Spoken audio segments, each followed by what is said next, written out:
آپ کا اپنا چینل نوشاد ٹیچ دینی بیانات مسائل جاننے اور سمجھنے کے لیے چینل کو سبسکرائب کریں، ویڈیو لائک اور شیئر کرنا نہ بھولیں۔ اذان و اقامت کا جواب۔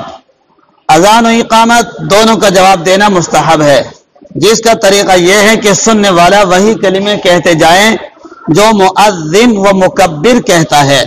مؤذن اذان دینے والا، مکبر تکبیر کہنے والا، مگر حی علی الصلاۃ اور حی علی الفلاح کے جواب میں ان کلمات کو دہرائے بغیر لا حول ولا قوت الا باللہ کہے، یعنی حی علی الصلاۃ کے جواب میں حی علی الصلاۃ نہیں کہیں گے بلکہ، اور ایسے ہی لا حی علی الفلاح کے جواب میں حی علی الفلاح نہیں کہیں گے بلکہ کیا کہیں گے؟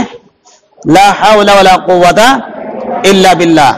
صبح کی اذان میں جب مؤذن کہے الصلاۃ خیر من النوم تو جواب میں کیا کہا جائے گا؟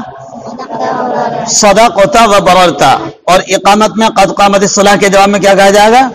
اقامہ اللہ و ادامہا۔ نوشاد ٹیچ دینی بیانات مسائل جاننے اور سمجھنے کے لیے چینل کو سبسکرائب کریں، ویڈیو لائک اور شیئر کرنا نہ بھولیں۔